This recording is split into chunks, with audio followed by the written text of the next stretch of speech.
Hello, boys and girls. I've got another fine video for you folks on the internet here. Another installment in the Matthew Buckley Talks music series. Today we'll be looking at another Latin bossa nova samba album. We have Getz Gilberto No. 2 by Stan Getz and João Gilberto, released in 1966 on Verve Records. First reissued, I believe, in the early mid-80s as a Japanese import vinyl, and first issued on CD in 1993, remastered with an expanded track list in 2008. But onto this album itself are, the men on the album. Stanley Goetz, born February 2nd, 1927, in Philadelphia, Pennsylvania, was a prominent saxophonist, having played alongside Nat King Cole, Lionel Hampton, Stan Kenton, Woody Herman, Oscar Peterson, many others. In the early 60s, he began recording bossa nova influenced albums, winning a Grammy Award for Best Jazz Performance of 1963 for his rendition of Antonio Carlos Jobim's Desafinado. The next year, he would collaborate with João Gilberto on what is arguably his most influential contribution to the world of music. And Gilberto, João Gilberto Prado Pereira de Oliveira, was born June 10th, 1931, in Juarez, it's somewhere in Brazil, Bahia, Brazil, in a district of Bahia, the son of a wealthy merchant. He began practicing guitar in his teenage years, in spite of disapproval from his parents, of course. In early adulthood, he moved to Salvador and abandoned his studies to dedicate himself entirely to his musical pursuits. And his first recordings were issued in the early 1950s, and in the mid-1950s he began collaborating with an old acquaintance by the name of Antonio Carlos Jobim, who began writing songs all around Gilberto's guitar playing style. Some of these songs carried over into the sessions for the Getz and Gilberto collaborative project. They would go on to work on, with 6 of the songs making the cut for the final track listing. Joining the duo on the album is Gilberto's then-wife, Astrid Gilberto, providing vocal contributions to The Girl from Ipanema and Corcovado. The resulting album, Getz Gilberto, would go on to win Grammys for Best Album of the Year, which was the first time a jazz album had ever won that award, and the only jazz album with that distinction until 2008, when Herbie Hancock released River, the Joni Letters. But it also won Best Jazz Instrumental Album, individual or group, and Best Engineered Recording, non-classical. And the lead single, The Girl from Ipanema, won the Grammy Award for Record of the Year. The blowout success of this album popularized bossa nova and samba music worldwide, and is one of the biggest selling jazz albums of all time. Roughly a year and a half later, or I should say half a year after the release of Getz Gilberto, a concert was recorded live at Carnegie Hall and released a year and a half later as Getz Gilberto No. 2. Unlike its predecessor, this album presents 2 separate sets of music, one by the Stan Getz Quartet and the other by João Gilberto with drums and guitar accompaniment. So right on to the music.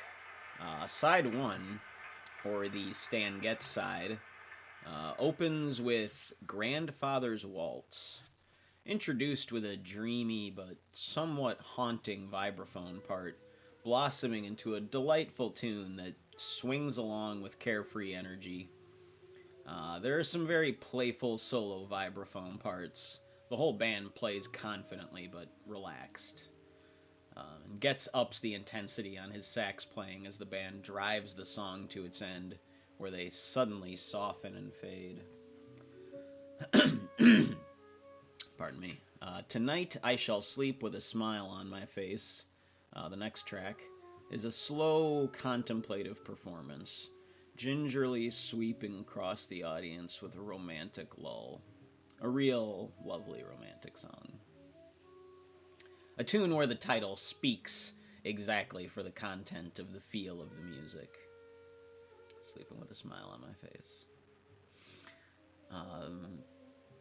Stan's Blues, the next track, picks back up to mid-tempo and sports a few solo sax breaks sprinkled throughout.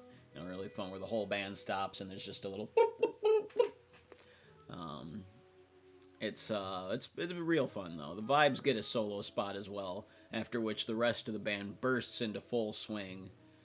There's a quick drum solo and the whole band just really gets cooking by the end. Listening to it, you can imagine they were having a lot of fun on stage, just swinging away. The next track, Here's That Rainy Day, slows things down again. A moody, gentle, thoughtful performance. Getz plays an incredibly sweet, romantic melody on the saxophone throughout. Emotion just oozes from the song. And side 1. Side 2, or the João Gilberto side, opens with Samba de Mina Terra, an up-tempo vocal shuffle, restrained but lively. And the next track, Rosa Moreno, is softer and slower, a gentle Brazilian ballad. Really lovely, romantic-sounding vocal performance. And then Abraço no Bonfa is a fun, upbeat instrumental. The only instrumental on side 2, which is mostly vocal. It's got lively playing and a very catchy main guitar riff. It's a good song. Short and sweet as well.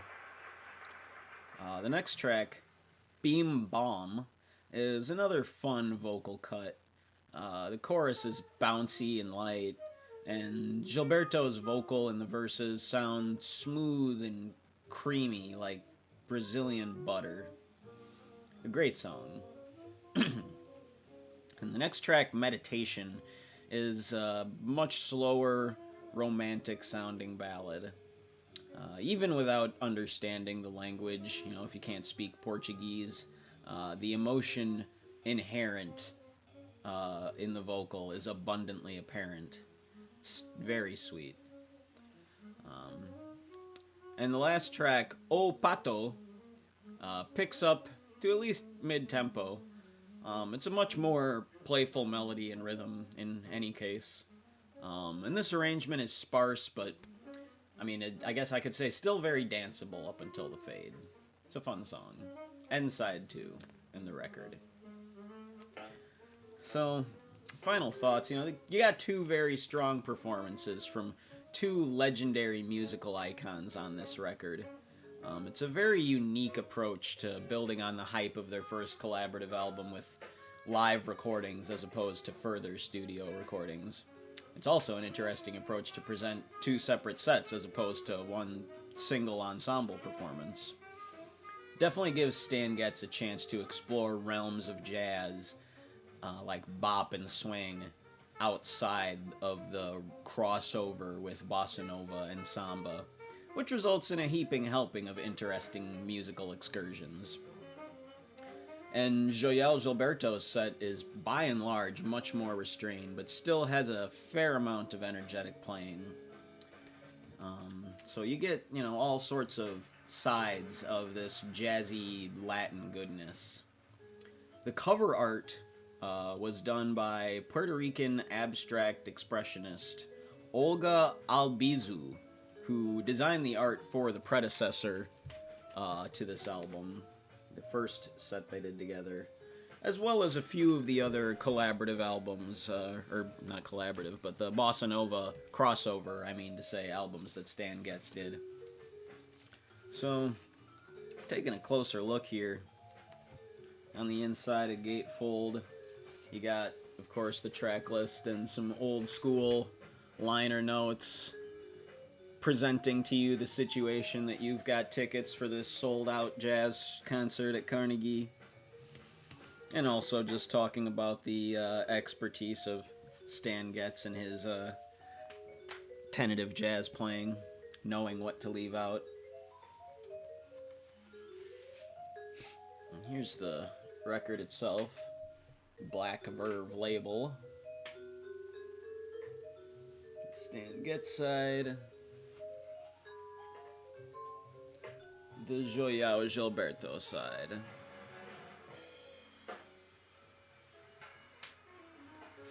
So definitely a great recording. I mean, again, you know, anytime I listen to live concert recordings from the early 60s and it doesn't sound like mud, I'm amazed.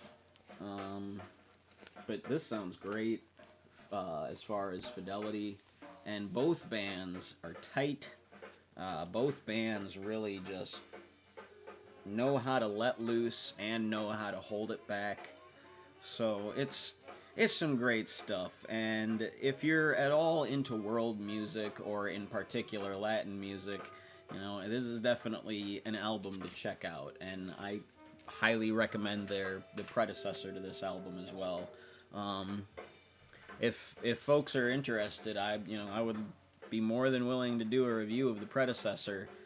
So if you want to hear my thoughts on the first album they did together, just comment below. Let me know. Otherwise, as we wrap this up here on Getz Gilberto number 2, I think I'm gonna probably rate this either a heavy 7, light 8. You know, I'll go 8, just because it is such a solid pair of performances, and because this was, you know, released right in the heat of the samba and bossa nova movement of the early and mid 60s. So solid 8 out of 10 for me. So let me know what you think below in the comments. Have you heard this particular album or either album in their collaborations, Getz and Gilberto? Are you familiar with much of Stan Getz's work, or much of João Gilberto's work, or bossa nova and Brazilian music in general? Let's get a discussion flowing in the comments. And like I said, if folks out there are interested in hearing my thoughts on the prequel album, just comment below and let me know, and I'll make it happen. So thanks for watching. I really appreciate the viewership, and I appreciate any comments. So this has been Matthew Buckley Talks Music with Stan Getz and João Gilberto number 2. Music is the best.